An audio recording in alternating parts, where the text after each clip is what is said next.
আসসালামু আলাইকুম। রূপার রান্নাঘরে সবাইকে জানাই স্বাগত। গ্রামের মানুষের খুব জনপ্রিয় খাবার হচ্ছে কচু। আজ কচু দিয়ে ইলিশ মাছ রান্না করে দেখাবো। কম খরচে ঘরে থাকা উপকরণ দিয়ে গ্রামের পদ্ধতিতে চটজলদি কীভাবে ইলিশ কচুর ঝোল তৈরি করা যায় বলছি। এবার কি কি উপকরণ লাগছে দেখে নিই। প্রথমে লাগছে কচু। কচুটাকে আমি এইভাবে পিস পিস করে কেটে ধুয়ে নিয়েছি। লাগছে ইলিশ মাছ। ইলিশ মাছ আমি 3 পিস নিয়েছি, আমার 3 পিসই লাগবে। আপনাদের যদি বেশি লাগে আপনারা বেশি নিতে পারেন। ইলিশ মাছটাকে আমি কেটে নুন হলুদ দিয়ে মেখে রেখেছি। লাগছে পেঁয়াজ বাটা, আদা রসুন বাটা, কাঁচা লঙ্কা বাটা, কাঁচা লঙ্কা চেরা, লাগছে কালো জিরে লাগছে কাঁচা ধনে, কাঁচা জিরে আমি ঘরে রোদে শুকিয়ে গুঁড়ো করে নিয়েছি। গ্রামের মানুষরা কাঁচা জিরে ধনে সিলে বাটা পছন্দ করে। যেহেতু আমি গ্রামের পদ্ধতিতে রান্নাটা করছি সেই জন্য কাঁচা জিরে ধনে আমি ঘরে গ্রাইন্ডারে পিষে নিয়েছি। লাগছে জিরে ধনেকে আমি শুকনো খোলায় ভেজে গুঁড়ো করে নিয়েছি। যেহেতু আমি কাঁচা লঙ্কার রান্না করছি, সাদা হয়ে থাকবে, কালারের জন্য আমি এটা ব্যবহার করব। লাগছে হলুদ লাগছে, সর্ষে তেলে আমি রান্নাটা করব। আর লাগছে লবণ। চলুন রান্নাটা শুরু। বিসমিল্লাহির রহমানির রহিম। প্রথমে আমি সর্ষের তেল দিয়ে মাছটাকে ভেজে নেব।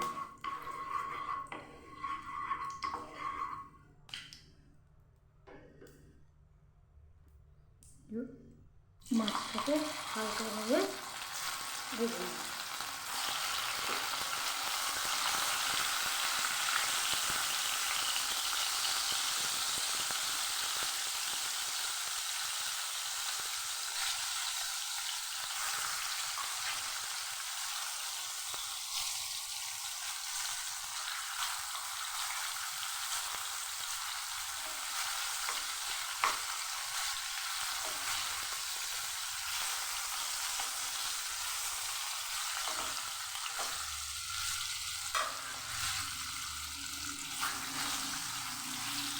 ইলিশ মাছ ভাজতে বেশিক্ষণ লাগে না, খুব তাড়াতাড়ি ভাজা হয়ে যায়।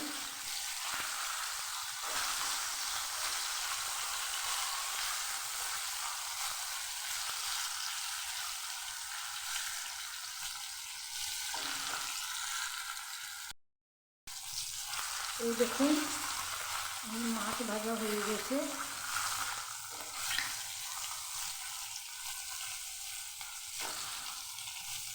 এবার আমি তুলে নেব।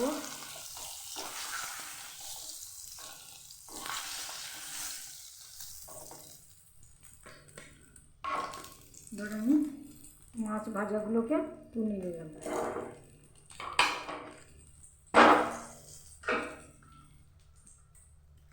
রান্নাটা যেহেতু আমি খুব চটজলদি করব সেই জন্য আমি প্রেসার কুকারে রান্নাটা করে নেব। প্রথমে দিব সর্ষের তেল। খুব অল্প তেলে আমি রান্নাটা করব। 2 চামচ সর্ষের তেল দিলাম। তেলটা আমার গরম হয়ে গেছে। এবার দেব পেঁয়াজ,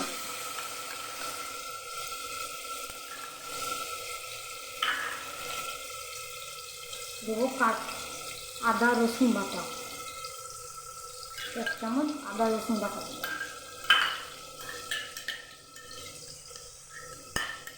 দেবো কাঁচা লঙ্কা বাটা। ঝালটা নিজের পছন্দ মতোই দিবেন, যে যেমন খাবেন সে সেরকম দিবেন। আমি কাঁচা লঙ্কায় রান্নাটা করছি, আপনারা শুকনো লঙ্কাতে করতে পারেন। দেবো হলুদ গুঁড়ো,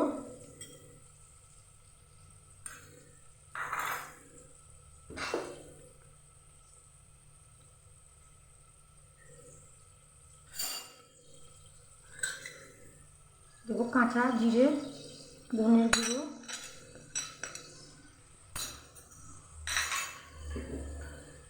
আর আমি কালারের জন্য দেবো শুকনো করা জিরে ধনে যে ভেজে গুঁড়ো করে রেখেছি সেটা।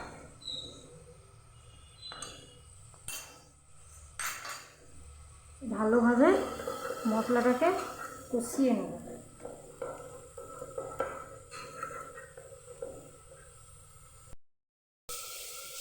আমার মশলাটা কষা হয়ে গেছে, এবার দেবো সামান্য পরিমাণ একটু জল,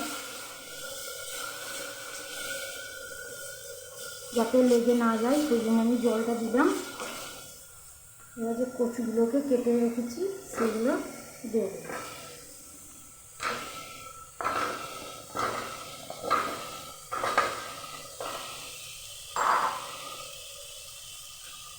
দেবো স্বাদ মতো লবণ।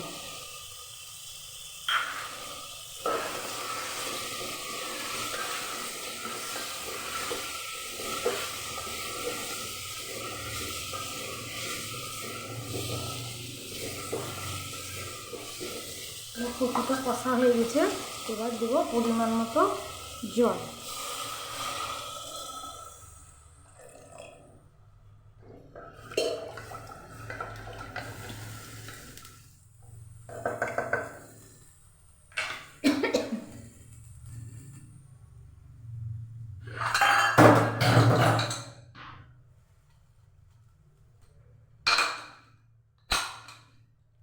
খুব তাড়াতাড়ি যাতে রান্না হয়ে যায় সেই জন্য আমি প্রেসার কুকারে করছি।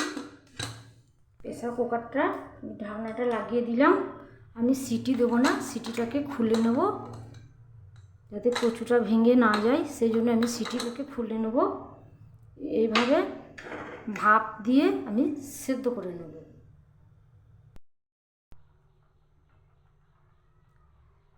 এবার আমি প্রেসার কুকারটা খুলে দেখে নেব কচুটা কেমন সেদ্ধ হয়েছে।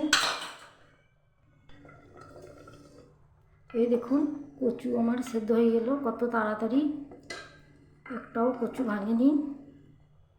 এই দেখুন কচু কত তাড়াতাড়ি সেদ্ধ হয়ে গেল। আপনারা এইভাবেই করবেন, প্রেসারের সিটিটা দেবেন না, প্রেসারের সিটিটা দিলে কচু গলে যেতে পারে। প্রেসারের সিটিটা খুলে ভাপে সেদ্ধ করে নেবেন। এবার আমি মাছ ভেজে রেখেছিলাম সেই তেলটা আছে, যেহেতু গ্রামের পদ্ধতিতে করছি, সেই মাছ ভাজার তেলে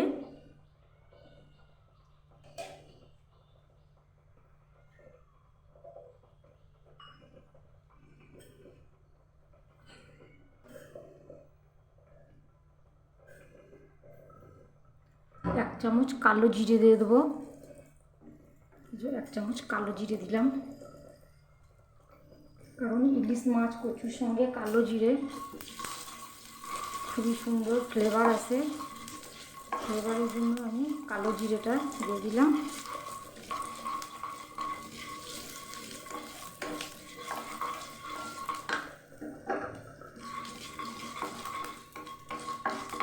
এবং কালো জিরেটা আমার ভাজা হয়ে গেছে, এবার দিয়ে দেবো সেদ্ধ করা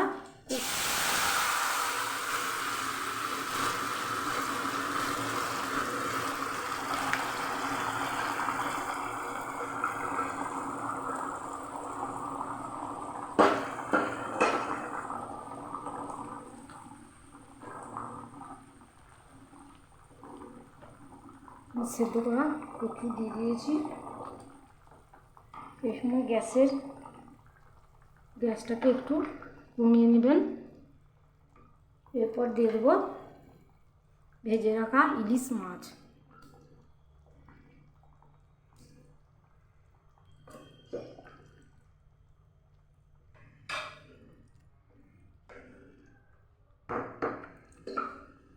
ইলিশ মাছটা দিয়ে আমি ভালোভাবে নেড়ে নিয়েছি।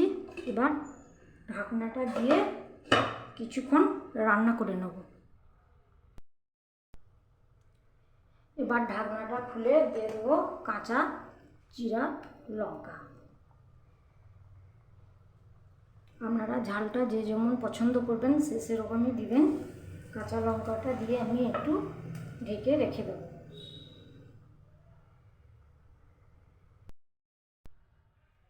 তৈরি হয়ে গেল আমার ইলিশ কচুর ঝোল, গ্রামের সহজ পদ্ধতিতে ইলিশ কচুর ঝোল। বর্ষাকালে গরম ভাতের সঙ্গে ইলিশ কচুর ঝোল এইভাবে সহজভাবে বানিয়ে দেখুন। দেখুন আমার কত কচুগুলো একটাও ভাঙেনি, কত সুন্দর কালার হয়েছে। আপনারা এইভাবে একবার অবশ্যই বানিয়ে খাবেন, সবাইকে খাওয়াবেন। আর যদি আমার রান্নাটা ভালো লাগে তাহলে অবশ্যই লাইক শেয়ার করবেন। সবাই ভালো থাকুন, সুস্থ থাকুন। আল্লাহ হাফেজ।